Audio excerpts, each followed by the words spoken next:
Good evening. I'm Ms. Ramos, and welcome to the Biology 2021 Open House.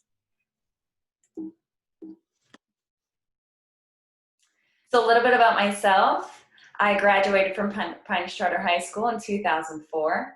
After that, I went to FIU and I received my bachelor's in Health Services Administration, followed by an incomplete master's of anesthesia at Nova Southeastern. This is my 8th year teaching at Pines Charter High School. I initially started as an interim sub, and I taught in anatomy and physiology, and that really solidified my love and understanding that I was going to be a teacher. I ended up teaching Earth and Space Science, 21st Century Science, Biology and Biology Honors, and for the past 3 years, I've also been teaching AP Environmental Science. So what are ways that you would be able to contact me? You can reach me by email. It's aramos@pinescharter.net. You can always call the school and leave a message, and they will always be able to contact me as well. And our office hours are from 2:30 to 3:30 p.m. daily. Generally, if the student is writing me an email, if you see that you're writing it past 5 p.m., I will most likely not respond until the next morning. I'll begin responding to emails again at 8 a.m. So what are some supplies that you're going to need for biology? So when we are at home, you're definitely going to need your computer with a camera. You're going to have a notebook or a binder where you're going to take your notes, and you're going to keep your notes in an organized fashion. Preferably headphones if you know that you're going to have other people around you that are going to be doing virtual learning as well, and a designated space for you to work at. While it may be really comfortable to be inside of your bed while you're doing it, sometimes it may be a little more necessary to have a firm writing space as well. When we go back to class, hopefully soon, we will have the same general idea. You'll have a binder, you'll have your notebook, something to write with, and dividers. So how are you going to be able to succeed in biology? Well, first and foremost, since this is a different platform, I would definitely ask that if you have any questions, that you make sure that you ask them. It's important for me to know if you feel confused or if you're struggling inside the class, and if you don't tell me, well, then it's going to be very difficult for me to assist.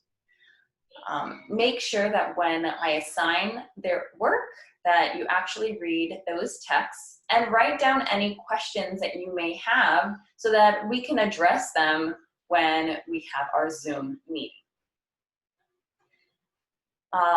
In order to check your grades, you'll be able to do so through Jupiter Grades, and you can check all of your course content for the week on Canvas.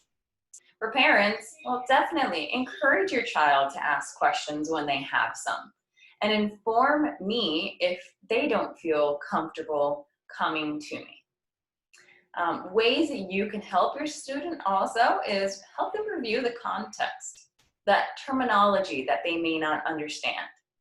And in addition, please also keep up to date on Jupiter Grades and Canvas so that you can assist me making sure that your child is very comfortable and adhering to what we need to do in the course.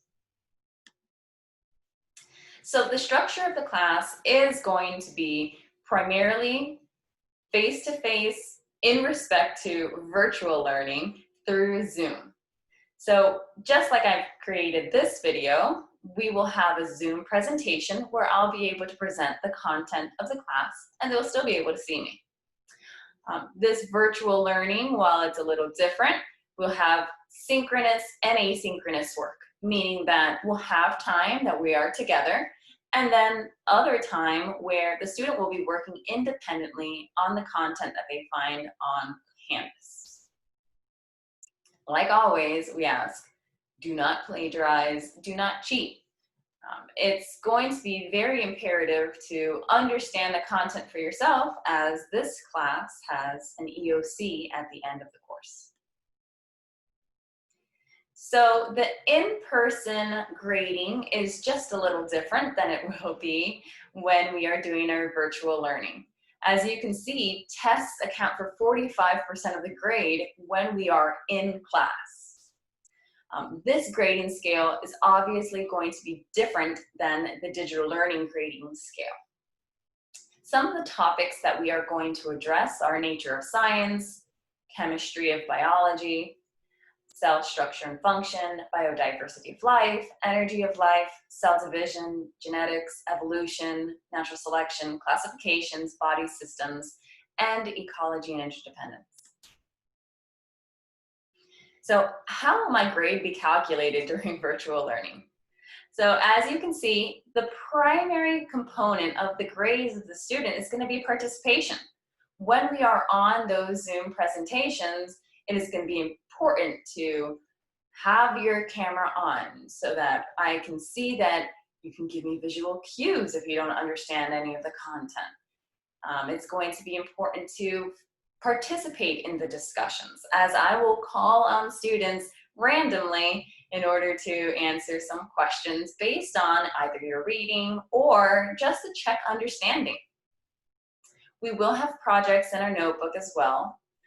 We will have quizzes and tests, which are going to account for much less than when we would in class. And of course, discussion posts.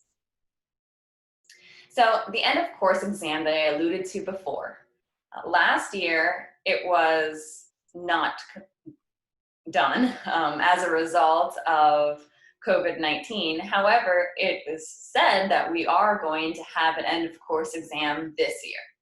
So it does account for a portion of your overall grade, and that's why it's important to be able to understand the concepts that we are going to do inside of the class. So 30% of your overall grade is going to be this end of course exam. So what are the students going to be responsible for? So primarily working from home, making sure they're doing all their work by the due date, and of course, if you're absent, you'll have those extra 2 days to make up the content. So we will be on block schedule, and block schedule is going to be 1-3-5 one day, so those periods, and 2-4-6 the next. So 1 week you'll see 1-3-5 3 times a week, and then that week you'll only see 2, 4, and 6 twice. And then the next week, it'll be the reverse. So as you can see, this is our daily schedule. You should have received this also by administration. You'll see that we have classes starting from 8:30, which that's our homeroom period. And the actual period, like period 1 and 2, where course content is going to be taught, will begin at 8:50, and that school day will end at 2:30. Again, do not forget that from 2:30 to 3:30, I will be available for additional help and of course conferences during that time as well. I'm looking forward to being able to see your student on our Zoom lessons and getting to know them. And hopefully soon we'll be back in the classroom. Thank you so much, and if you have any questions, don't forget, email me at aramos@pinescharter.net.